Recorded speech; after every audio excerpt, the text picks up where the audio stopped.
Good afternoon and welcome back, ladies, gents and Pikachus, to another analysis and breakdown of the Koran of the Muslims. We are back to break this thing down, but not verse by verse like we normally do, into factual, logical statements in English. Today I have a little something planned for you which is slightly different. Considering that I'm now on holiday and I don't want to read that book anymore, what I thought is we're going to actually look at these books and we're going to compare the different holy books to see how their quality of manufacture holds up, how they stand up to daily reading, not just me, you know, everyone reading them on a daily basis, and what we can glean from their cultures and the different approaches they take to the contents of their holy books. So let's get started with our Koran of the Muslims. Now, this cost me like $17.99 or something from Amazon, so it wasn't a particularly cheap book, it wasn't overpriced. But I mean, that's what you expect from a hardback book. But as you can see, it hasn't particularly held up well to my daily reading. That bit there, you can see some of the gold has rubbed off here. And how that's rubbed off is from me picking it up and going, the Koran of the Muslims, doing my cool little intro thing. And this corner here has actually started to rupture and open. Although that's not from me picking it up. That's literally from me opening and shutting the cover to read it every day. So when I'm reading my Koran, what I do, it sits on this table here like that. And what I do is I flick it open to the page and I have to put something in between the pages to keep it open, because as you'll be able to see if I do this, when you open the book, it doesn't want to sit flush. It doesn't expect that you're going to be reading it. And the reason it's doing this, even though that's really annoying, is because the spine of the book is a single piece of cardboard. In fact, if we look, I mean, you probably won't be able to see it. If I look down the profile of the spine underneath this peeled off bit, I can see that that is one really cheap piece of cardboard with all the pages glued onto it. So it's not even sewn in, it's not bonded correctly. It's just a really cheap, nasty, tackily made book. Not only that, when I look at the cover, when I look at all the bits that have peeled off, even the green paint on top of this is starting to peel off. So what we can tell about this book, this, although it looks like a conventional book, is actually just made out of thick cardboard. And then the pages on the inside have a kind of... Oh, the page texture is okay, I've got to be fair. Even though you can tell the pages are cheap, some of them were stuck together when I first bought this book. Just the general feeling you get from this book is whoever made this doesn't really care about it, doesn't expect that I'm going to read it every day, and doesn't expect that it's going to see a lot of use. So they weren't expecting that it was going to have to be standing up to a daily reading.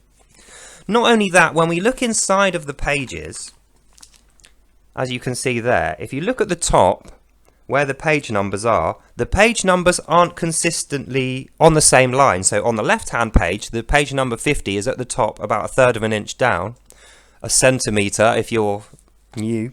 But then on the opposite page, everything is down 2 lines. So the page numbering on the second page is really in an odd place. And the reason that matters, when you're flicking through a book just quickly to try and find a specific page, you want those page numbers at the top, in the middle, and not, you know, you want them to be so you can see them while you're flicking through the book. I don't know how to explain it, but when I'm doing this, I don't want to have to open the whole book up to find a specific page. And what that means is when I am looking for a specific page, and as you can tell, this book doesn't like being opened. Even if I try and lay it flat and open it, because of that cheaply made spine and the fact that the pages are vertically glued onto it, I can't actually open it properly to see the very inside bit of the page. And the effect it has while you're reading it is you have to literally put both your hands, or you have to put a weight on the book to hold it open. Now, obviously, the effect of that is the book picks up more damage than it really should. And like I say, when you're flicking through to look for the page you were on, it's just not a very nice experience. Oh yeah, and in addition to that, look at the bookmark hanging out the bottom. Look at the state of that. Considering I've had this book 2-3 months maybe. No, I've had the book about 6 months, but I've been daily reading it every day for about 2 months. And it just looks awful. I mean, I could go on all day about how not nice this book is to read. I mean, look at that. Look at that bit there. I don't know whether you can see that. Look down the spine. At the top, it's started to separate. So even the glue isn't a very good glue because it isn't holding up to me just opening it one time. Like, I've never opened the back page until today. And I can already see bits of stuff sticking out, like the glue has immediately come off. So the conclusion that I would take from this book and the quality of its production is A, the person selling this is making a lot of money out of it, because although it looks like a conventional hardback book that should cost about £18 to £20, the quality of the production is nothing like as good as it should be. So whoever's printing these and selling them is going to be making a lot more money out of this than someone who is selling a normal book for that price. And I just feel like that says something about what the person who made this thinks about the content. The person who made this book didn't expect that I was going to read it every day, didn't care whether I was going to read it every day or whether it fell apart or not. So this book is keeping up appearances. This book was designed to be shoved on a bookshelf and to sit there and never be read. And that tells us something about that culture, is when they buy their Qurans, they don't expect that they're going to read them every day. They don't expect they're going to read them at all, really. They're going to shove it on a bookshelf, and it's for keeping up appearances so that when their guests or their family come around, the family can go, oh, he's got a Quran. Oh, good Muslim, yeah. But they don't read it. And that is obvious from the comments that I get left on a daily basis. I get hundreds of comments that I just end up deleting, or, I don't even bother engaging with these people, because the things that they say prove that they haven't read it. And now looking at the quality of this book, it's like they don't even expect that this book's ever going to see use. And the net result is, it just makes the whole thing seem like a cheap, profit-making endeavour. This book wasn't designed for someone who actually wants to know what's inside of it. And the final word on it is, when you get to the back of the book, it's got a page index, and that's it. There's no extra information in there. There's no dedication page. There's no details about who wrote this book, who did the translation, who else contributed to the product, who was it that manufactured the book. I know who sold it. The publisher's in there. And it's got a little stamp to say that the King of Saudi has stamped it to say it's an official translation I can use. But apart from that, there's no information in there. And it just seems like this is an ornament more than it is a book. And because I've used it as a book, it's falling apart. It's not going to last. I'm probably going to have to buy another one. So what I'd say is, if you're looking at buying a Quran, don't buy this one. This is just crap. It's just really horrible as a book. So then we move on to the Arabic version, right? And this one, you'd think, oh yeah, it looks slightly nicer. It's got a little bit of gold leaf on there, and the cover's an actual hardback cover. And this one, although it looks like it's a bit nicer, it has that same problem. When you open it, it doesn't want to sit flush. It doesn't let you open it to read. And the other thing I noticed is, look at the front cover of it, right? Look how much has rubbed off already. And I've barely used this one. The reason I bought this, I scanned in all the pages on day one, and I put them through a translation engine so I could read it in English and compare it to that one, which is already in English.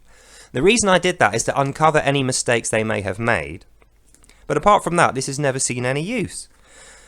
But look how cheap it is, right? Look how much has rubbed off there. If I rub my thumb over it, see that? I could rub that whole thing off if I wanted. Look at that. So once again, it shows you, whoever made this book, just like with the other Quran, they're not expecting this to be held in your hands. This is an ornament. They're not expecting that you're going to read it. They're not expecting that you're going to notice these things. They're not expecting that you're going to care. This is how they feel about their own religion. They don't care. It's just something to bash foreigners over the head with. They couldn't care less about the actual standard of production of their holy books. And then when we look inside of it, although the pages look nice enough with the print, they've got the fancy bit around the edges, the actual texture and the feeling on the page is kind of like, it's like rough, thick toilet paper. I'm not trying to be rude about it on purpose, but it just isn't a very nicely made book. So in conclusion, the Qurans are bad. They just are. They're not nice to use or read. They have no quality of life features in there, like the spine. The bookmark's terrible. They don't have any extra factual information at the back. And I feel like they're for show. They're not for reading. Then those two books, this one is a year old. This was printed a year ago. So this literally came out the factory a year ago. This one was printed 2 years ago, and I bought it at the same time as that. These are both 6 months old. So in that time, in 2 years, since that rolled off the factory, that book has fallen apart, doesn't stand up to reading. Then you compare that to my Holy Bible, this is second hand at least. It might be more than that. But I got given this by someone 8-9 years ago when I got baptized. But this was actually printed in 1952 in Britain, right? So Straight away, when I'm holding the book, I can tell you it feels like a lot of a nicer quality on the cover. The hardback is actually hard-backed, like I can't bend that in half. If I did, I'd break it and it would snap a piece off. The gold leaf down the side, you can actually see there, isn't just printed on or a fake embossing effect. That's actually real gold leaf. And actually, if I rub my finger up and down it, I could be as rough as I want. It's not going to blur it at all. It still looks lovely. And that immediately says to me, whoever printed this book wanted it to last. They knew I was going to be wanting it to last, reading it every day. And straight away, they've put the quality on the cover so you can see. And I think that's a reflection of how Christians see their holy book. This isn't something which is just an ornament. Our view of Christ's word, the word in this book, it's not just for show. We live by these rules. This is a guidebook to how we should be living our life. The ideal situation for us is that we never deviate from the guidance inside this book. And unlike the Quran, it doesn't order us about. It is actually just advice you can take or leave. And what you'll find is if you take it, more often than not, you will do well in your life. But let's go into a little bit more detail about this book. So straight away what you'll notice when I open the book, oh look at that. The spine is well designed. It's actually not a piece of cardboard. It's sewn into many different spines. There's like 50 or 60 spines all sewn together with a piece of cotton. And what that means is when I'm reading it, I don't have to put a weight in the middle. The book isn't going to get damaged from me doing that. And when I'm looking for a specific part, the page numbers at the top are nearer to the top, centered perfectly. And that means when I'm looking for a specific page, it's going to be much easier to find. I'm not going to damage the book by doing it. And then when you look at the pages, it's typeface 8, so it's small text, but they've put a little column down the middle and split each page into 2. And why they do that, it's so much easier to actually read. So if you are reading this every day and you get into the habit of reading, this is a much nicer book to use. And that means when you're reading it, you can actually concentrate on picking up what the wisdom that it's trying to tell you. You're not fiddling about trying to make sure it doesn't flip the page back over. You're not worrying about damaging it. You don't have to put a weight in the middle. And then look at the little bookmark. Considering that's 74 years old or 72 years old, look, the bookmark is still in perfect condition. In fact, that says something about Christianity, that this book is older than me. This book is more than twice my age. And I feel like it looks better than I do. So what else can we tell about this book? Well, the first page is a really nicely done illustration, a painting done by a painter who was commissioned for this book. Even though it didn't cost any more, I can buy this same Bible now if I go on Amazon, and it's the same price as those Qurans were. It's just less than 20 quid. And the first page has got a dedication on it, and it tells me who translated it, what it was translated from, who else worked on the project, where it was printed, who designed who commissioned it to be printed, which Christian Literature Society checked it for errors, so it's got no errors in there. It's been checked off word by word to make sure there's no spelling mistakes, nothing in here is wrong. And not only that, when I open the cover, it's got a preface text. So the author is literally telling me what he thinks about this book, how I should read it, and a little bit more information so that when I start reading it, I'm not just dropped in the deep end, which is unlike those books. They don't have that. So as you're reading through it, you notice that it is really well written. There's no mistakes. It's easy to read. There's illustrations through the book, not just on the front page. There's many of these illustrations, and the reason they have those is to give you a little bit of flavour while you're reading the text, because some of it's like ye olde English, you know, King James 5.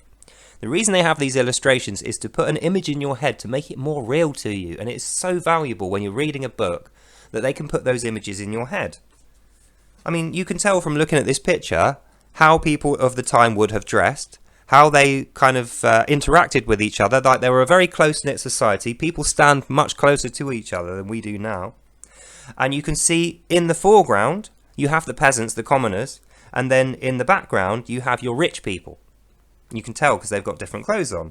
And it's all just good context for understanding what's in this book. And then finally, if I go right to the end of the book, and I thought this was amazing, right? At the very end of the book, it has a little bit of history of the area, the region, the different wars that have happened. It says, it's got a map saying map of Jerusalem for those people who like to call it Jerusalem. And for those people who call it Palestine, if I turn the page, it's got a map of Palestine. So it literally gives you both maps, which are the same. The only difference is one says map of Jerusalem, one says map of the region of Palestine. So the person who wrote this book knew I was going to be looking at factual information to make sure this is true. And not only have they given me pointers so I can go on the internet now and look for these two maps, at the bottom it's got even more references and information so I can fact check every single thing in this book. Now the Quran doesn't bother with that at all. The Quran, Allah says, He is your witness and you are His witness. And what that means is, don't go looking to check it. There's no factual information for you to check. Allah and Muhammad are your only witnesses to that book being truth. Whereas this one, page after page after page of time charts, chronologies. I mean, look at that. That is a list of all the places that are mentioned in this book. Every single town, city, country, every single road or place that's mentioned directly in this book, that is a list of it. And not only that, it's got a map reference so you can check online that that is a real place. That is a real thing that happened in that real place. And it's even got dates of when the names changed to something else. The Quran's got nothing like that. So what we can tell from this, ladies, gents and Pikachus, is whoever made this book knew I was going to be reading it every day, wanted me to enjoy reading it and have no distractions so I could get the most out of it. And whereas that book over there, the Koran of the Muslims, tries to hide the factual basis of which it was created under so that Allah can tell you and you just take His word for it, this book actually leads you to factual sources and asks you to check them. So think about that. Think about how a book claiming to be the truth of God, when it's the Quran, God is telling you, you don't need to check anything, I'm just telling you, take my word for it, and there's no sources or references provided. So what that says to me as the reader is Allah doesn't want me to check up on Him. He wants me to take His word for it. He doesn't want me to go digging around in history to see what He's actually telling the truth about and what He's not telling the truth about. And in actual fact, Muslims themselves will absolutely hound you if you bother to ask them for any references or factual sources for their holy book. They will not enjoy that whatsoever.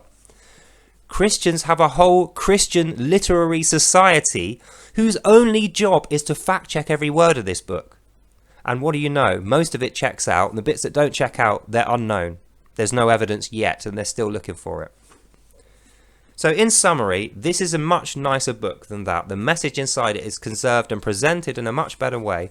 And actually, you will have a lot more enjoyment reading this just as a book, if you like reading. And then we move to the final book in the series, which is the Koren Tanakh, which is the Jewish holy books.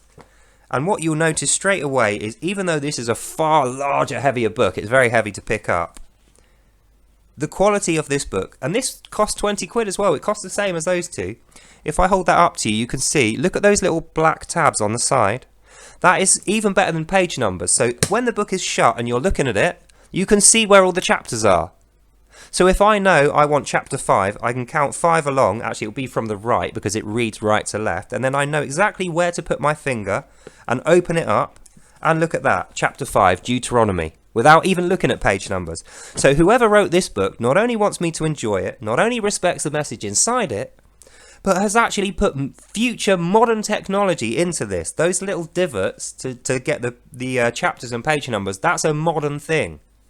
So not only is the message in this book thousands of years old and being conserved perfectly, this book is written with modern people in mind, which I think is absolutely amazing. And not only that, when I read it, one page has got the left-hand page has got English on it, and the right-hand page has got the Hebrew text in it. And it's translated accurately between them, so I can use this book to teach myself Hebrew. I'm not going to because it'd take me too long, but I would love to learn Hebrew. And if one day I change my mind and I want to put that time in, this is a book that will be useful to me to learn the culture and the language that it was written from. You don't get anything like that in the Quran. The Quran has got an Arabic bit next to the English text, and they're completely different. They don't marry up at all. It's useless for learning. And so there we go. That's the end of our review on the holy books. So in conclusion, what can we tell from this? Well, we can tell, one, Muslims aren't expected to read their Quran, and those Qurans prove that. They're not made with daily reading in mind.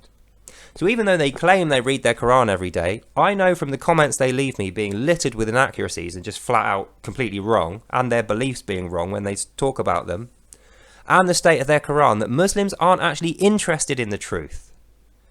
All they're interested in doing is making sure you don't think your religion's true.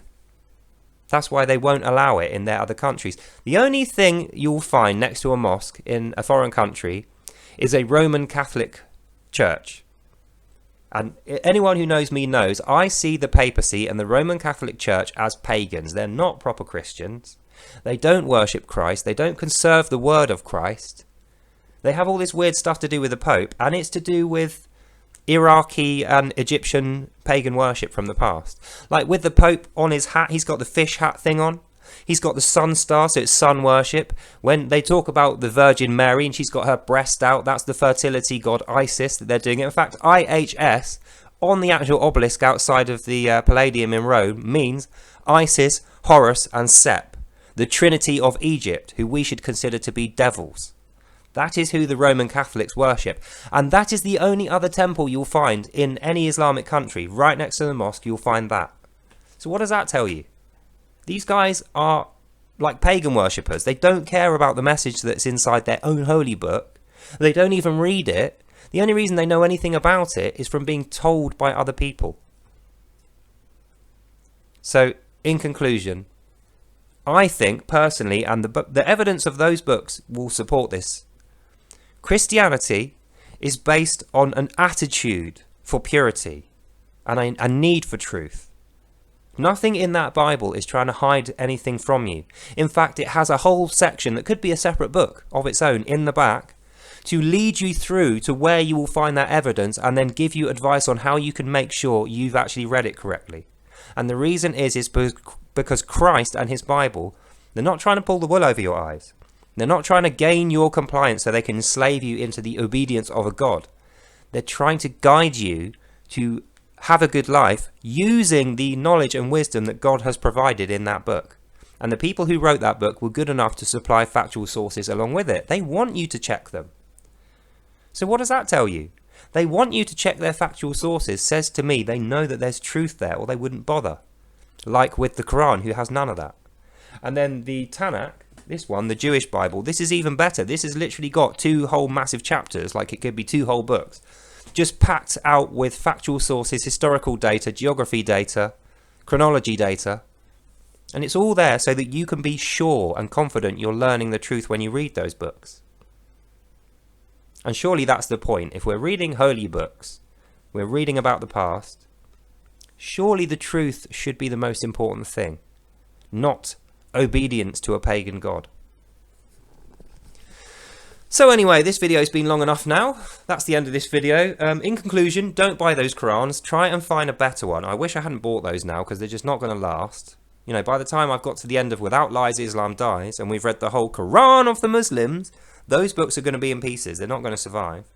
Whereas my Bible, which is twice as old as I am, will be going strong. And I think that says something about the message of the 2 books. Islam has got numbered days. I don't think Islam's going to last very long, bearing in mind how the state of that book is after 2 months. But the Holy Bible has lasted twice as long as I have and is still going strong. And I think that is what's going to happen with the message of Christ. It's eternal. It's going to go on forever. The more that people read it and follow it, the better it gets for them and the better life gets. And that's what you should remember from this video. No matter whether you are Islamic and you follow the Quran, or a Jew or a Christian, the whole point in religion is not to make you some kind of magical sorcerer that can evade your sins and get to heaven despite acting like an idiot. The whole point in religion is to mediate your behaviour to others so that you can have a good life and your life can have a good effect on the lives of others. Alright, so that's why I'm into Christianity and I feel like it's the truth. That backs it up. And why I have a real issue with Islam, which I feel is the opposite. Islam is a very short-term view. But anyway, we'll cover that in future videos. So that's the end of this video. Hope you enjoyed that and you learned something. I'll see you in the next one. God bless. I did that wrong. See, I'm already on holiday in my head. What I should have said is, thanks for listening. Hope you enjoyed that and you learned something. God bless. And I'll see you in the next one. There we go. So, when's the next real video going to be? When am I going to be reading it verse by verse? If you want the correct answer to that, you're going to have to meet me back here tomorrow. Probably not 7:15, but sometime in the morning. Until then, have a good night. God bless you all. and I'll see you lovely people in the next one. Bye now. Bye bye bye.